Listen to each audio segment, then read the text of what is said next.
ભારતના રાજકારણના ઇતિહાસમાં આજે એક મહત્વનો ક્ષણ આવ્યો છે, જ્યારે વડાપ્રધાન નરેન્દ્ર મોદીજીએ તોડી નાખ્યો છે એક દિગ્ગજ નેતાની લાંબા સમય સીમાનો રેકોર્ડ. જી હા મિત્રો, હવે મોદીજી બની ગયા છે ભારતના સૌથી લાંબા સમય સુધી પદ પર રહેનાર બીજા વડાપ્રધાન. 25 જુલાઈ 2025 આ તારીખ ઇતિહાસમાં નોંધાઈ જશે. નરેન્દ્ર મોદી હવે ઇન્દિરા ગાંધીથી પણ વધુ દિવસો સુધી વડાપ્રધાન પદ પર રહી ચૂક્યા છે.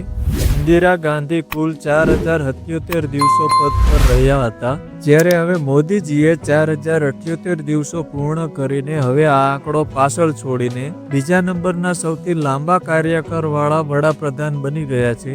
આ એક નજર કરીએ મોદીજીના સાદા જીવનથી વડાપ્રધાન બનવાની યાત્રા પર. તેમનો જન્મ થયો છે 17 સપ્ટેમ્બર 1950માં વડનગર. બાળપણમાં ચા વેચીને જીવનના સંઘર્ષનો સામનો કર્યો છે. 2001થી 2014 સુધી ગુજરાતના મુખ્યમંત્રી રહી ચૂક્યા છે.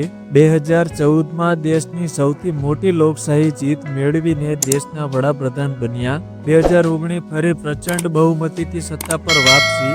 મોદીજીએ માત્ર ચૂંટણી જ જીત્યા નથી, એમણે લોકોને આશા, વિકાસ અને ગર્વનું નવું મંચ આપ્યું. મોદીજીએ લોકો સાથે સીધી કનેક્શન બનાવી. તેમના મન કી બાત માંડીને G20 સમિતિના યશસ્વી આયોજક સુધી મોદીજીએ વિશ્વ સ્થળે ભારતને એક નવી ઓળખ અપનાવી છે. આ 5થી વધુ વર્ષોમાં મોદી સરકારે લીધેલા કેટલાક ઐતિહાસિક પગલાં, જેમ કે ટ્રિપલ તલાક બિલ, 370 કલમનો, રામ મંદિરનું ભૂમિપૂજન, દિશાહીન અર્થતંત્રને પાટા પર લાવવું, આત્મનિર્ભર ભારત અભિયાન, make in India, digital India જેવી પહેલ, આ બધું જ દર્શાવે છે કે મોદી માત્ર રાજકારણી નહીં પણ અમુક વિઝનવાળા નેતા છે. વિશ્વમાં આજે ભારતના સૌથી મજબૂત અવાજ તરીકે જોવામાં આવે છે મોદીજીને. હવે સવાલ એ ઉઠે છે કે શું મોદીજી ત્રીજી વખત પણ પદ પર આવશે? 2029 સુધી જો મોદીજી પદ પર રહેશે તો તેઓ બનશે ભારતના સૌથી લાંબા સમય સુધી વડાપ્રધાન પદ પર રહેનારા નેતા. પંડિત જવાહરલાલ નહેરુના રેકોર્ડને તોડીને મોદીજી માત્ર વ્યક્તિ નથી, એક યાત્રા છે, એક વિચાર છે. દેશના 140 કરોડ લોકોને જોડતો અને જગાવતો નાયક છે.